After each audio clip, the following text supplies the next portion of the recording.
Estudamos ontem sobre a maravilhosa troca que o Senhor Deus fez para Moisés. Trocou a Canaã terrestre, a qual ele foi impedido de entrar, pela Jerusalém celestial. Veja, irmãos, trocou um lugar, um espaço físico, geográfico aqui dessa terra, que passou a ser objeto de contendas, de lutas. Até hoje é uma região extremamente conturbada com relação a conflitos, conflitos políticos, conflitos sociais. Trocou esta Canaã terrestre pela Jerusalém celestial. Veja o texto de Hebreus, capítulo 12, verso 22. Mas tendes chegado ao monte Sião e à cidade do Deus vivo, à Jerusalém celestial. É para esse lugar que Moisés foi, para Jerusalém celestial, a cidade do Deus vivo. A cidade que queremos ir um dia, irmãos, e a cidade que nos foi prometida. Enoque e Elias são dois personagens bíblicos que não passaram pela morte, foram transladados para a vida eterna.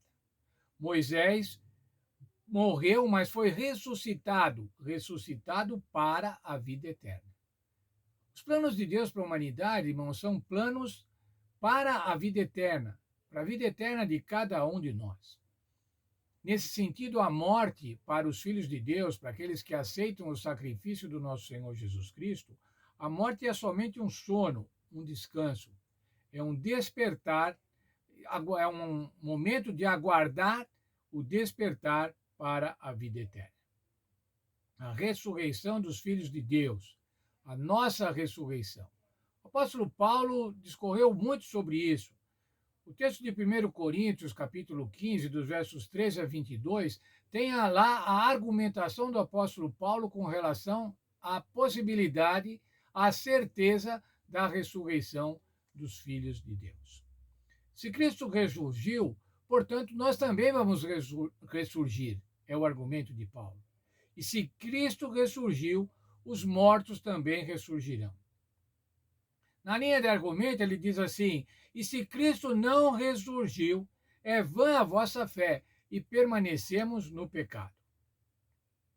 Esse mesmo verso, que é capítulo 15, verso 17, diz assim: se Cristo não ressurgiu, a fé que temos é uma ilusão, estamos perdidos nos nossos pecados.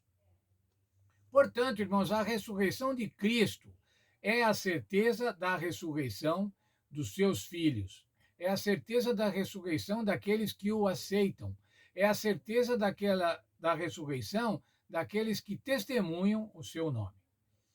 Eu gosto muito desse texto de 1 Coríntios 15, verso 19, ainda dentro da argumentação do apóstolo Paulo.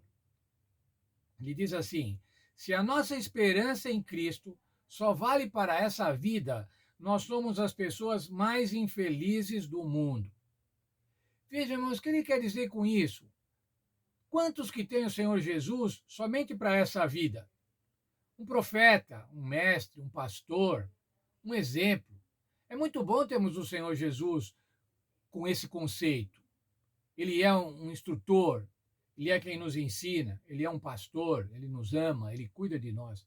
Mas se nós pensarmos dessa forma, somente dessa forma, irmãos, e a maioria do mundo, a grande maioria dos seres humanos, pensa no Senhor Jesus, quando adota o Senhor Jesus como um ser humano que foi bondoso, foi um mestre, alguém que pede servir de exemplo.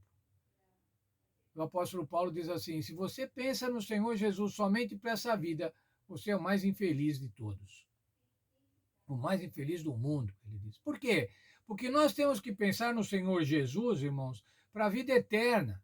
Nós temos que pensar no Senhor Jesus como o Filho unigênito de Deus, o nosso Salvador, o nosso intercessor. Jesus é nosso exemplo, Jesus é o nosso mestre, é o nosso pastor, mas o Senhor Jesus é o nosso Salvador. Ele é o único que nos salva. E a ressurreição de Cristo é o penhor, ou seja, a garantia também da nossa ressurreição.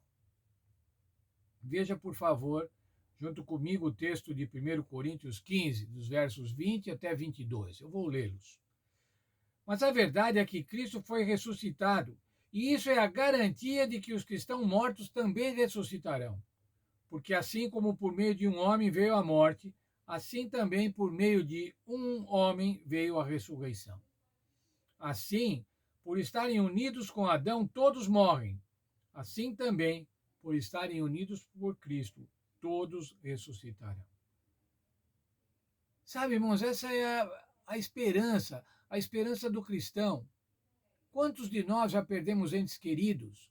Quantos de nós perdemos pais, perdemos filhos às vezes, perdemos irmãos, perdemos amigos? E nós confiamos na ressurreição, irmãos, quando vamos nos encontrar novamente. Se nós viermos a morrer, nós vamos morrer descansados, sabendo que no dia que o Senhor Jesus voltar, nós vamos ressuscitar. Tem uma coisa melhor, irmãos? Pode ter uma mensagem melhor para os seres humanos? Saber que um dia nós vamos encontrar com os nossos queridos que já partiram, que já faleceram, que estão descansando no Senhor? É essa a mensagem, irmãos, é essa a mensagem do Evangelho, essa é a boa nova da salvação. Veja, por favor, o texto de Tito 2, verso 13. Enquanto ficamos esperando o dia feliz em que aparecerá a glória do nosso grande Deus e Salvador, Jesus Cristo. Nosso Deus e Salvador, Jesus Cristo. É esse, irmãos, quem vai trazer a ressurreição. Quando aguardamos o dia feliz, outras traduções dizem assim, a bem-aventurada esperança da volta do nosso Senhor Jesus Cristo. Que Deus abençoe cada um de nós. E que nós sejamos felizes, irmãos, felizes aguardando a bem-aventurada esperança. Felizes aguardando a volta do Senhor Jesus. Quando nós, se estivermos mortos, descansando, vamos ressurgir. Ou, se estivermos vivos, vamos ser transformados, como diz a Bíblia, e encontrar com o Senhor Jesus nos ares. Vamos encontrar nossos entes queridos, aqueles que já morreram, que estão descansando. Tudo isso por quê?